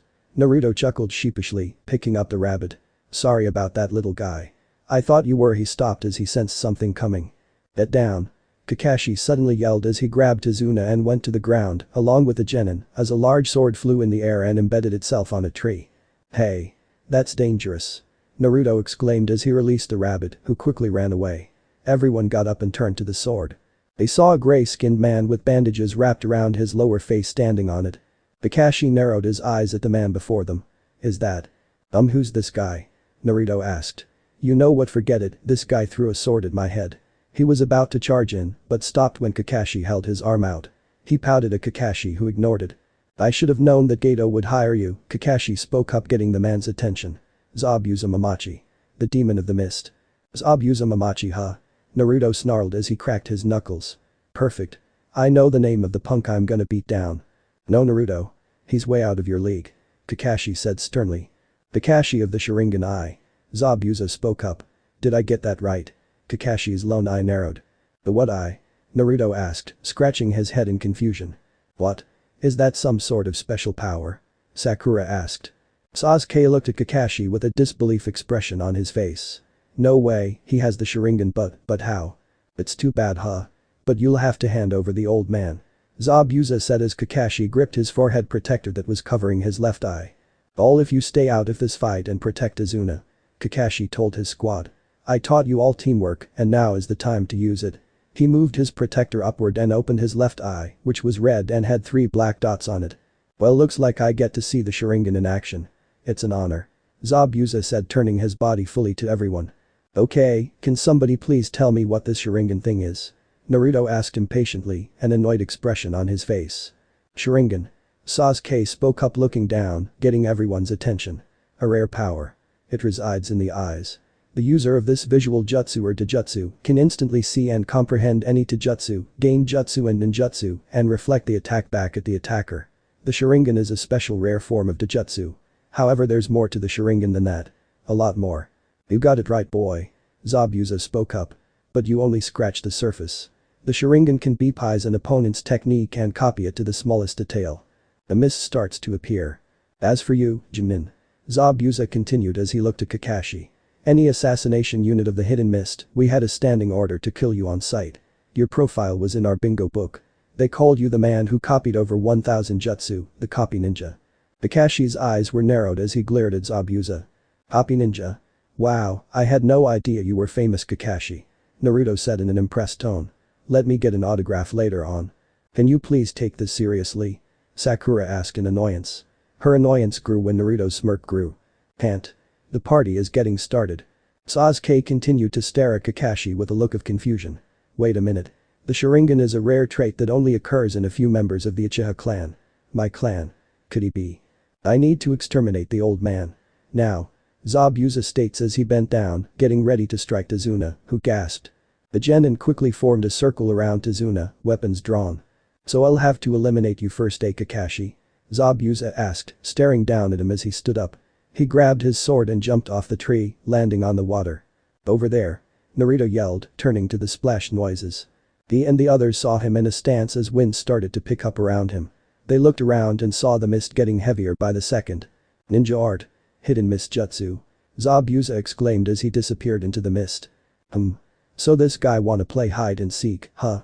Naruto asked. Sensei. Sakura called out. He'll come after me first, all of you stay with Tazuna. Kakashi said, taking a few steps forward.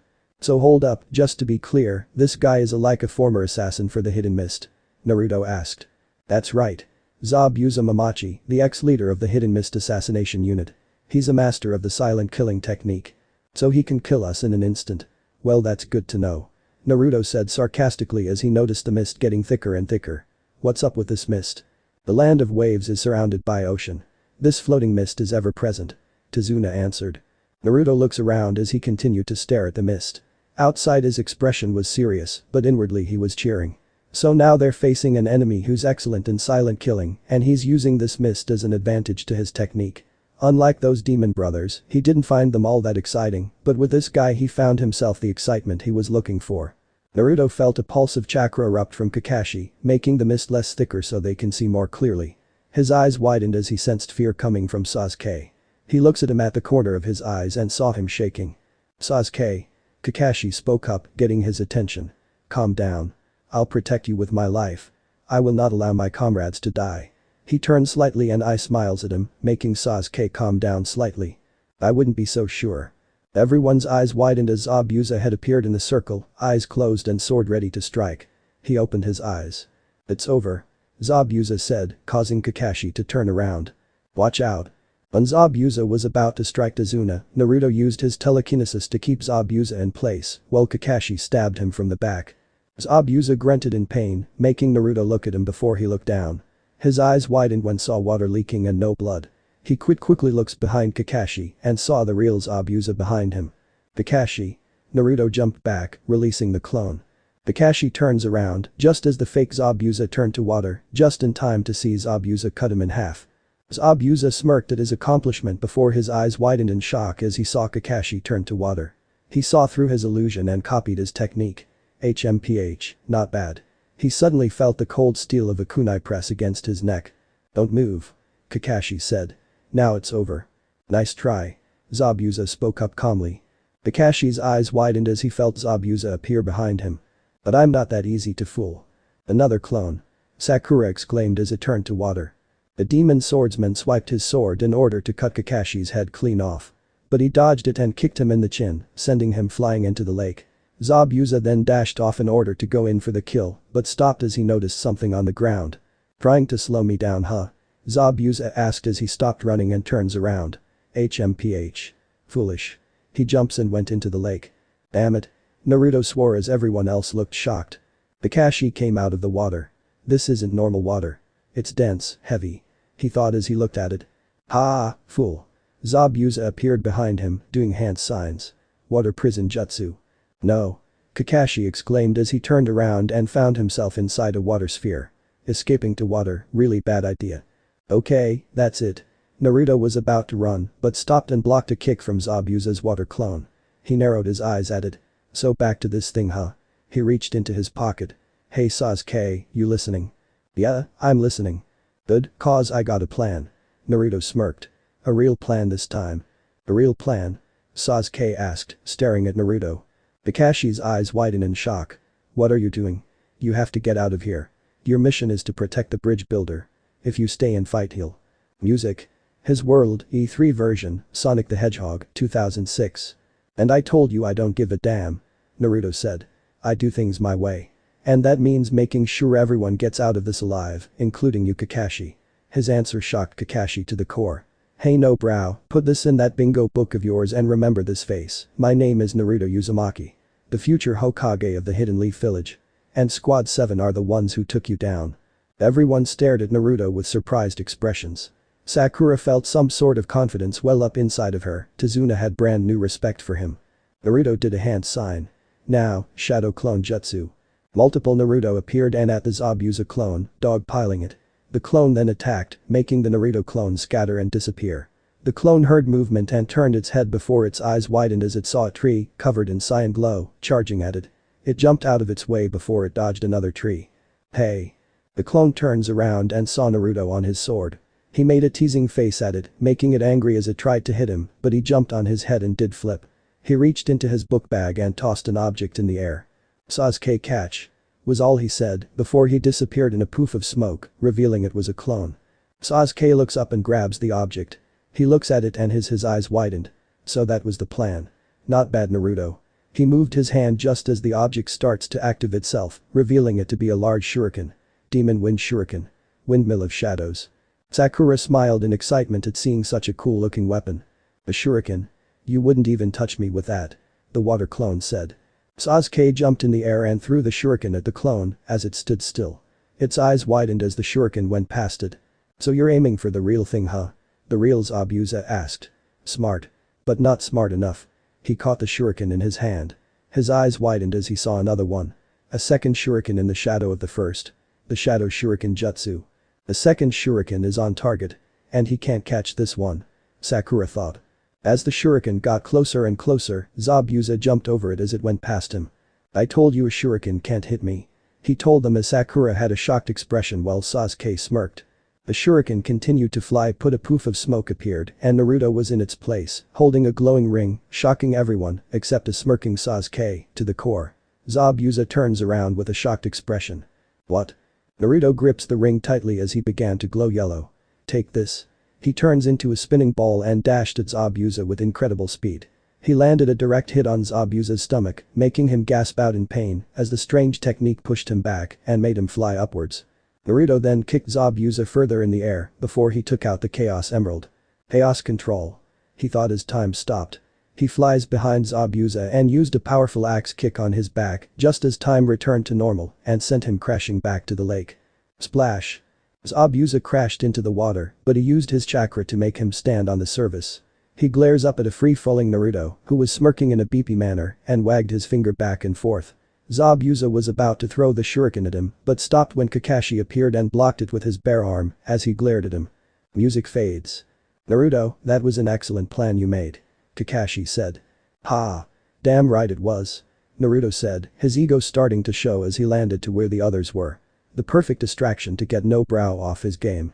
You gotta seriously love the shadow clones. And that awesome gold ring. I knew that thing's powerful, but not that kind of powerful. Alright, you don't have to brag about it. Sasuke said with a smirk. It was just a fluke. Tazuna yelled comically. Call it whatever you want, those two were perfect out there. They communicated without even talking to each other. Though it looked like the two hate each other, they looked like they were a perfect team out there. Sakura thought in awe. She then thought back on what Naruto said about that gold ring. What exactly was that? Where did Naruto get it? How did he use it to gain such power boost? Nonetheless, it's excellent. You've matured, haven't you? Kakashi asked. Hey. I've always matured. Naruto exclaimed. I just don't show it. Now kick this guy's butt so we can drop Tazuna off. Believe me, Kakashi said as he glared at Zabuza, his Sharingan glowing. I will. So this part ends here. I hope you guys enjoyed this video, so quickly like this video for second part of this series. And comment down below your thoughts about this series. And now it's time for me to go, bye.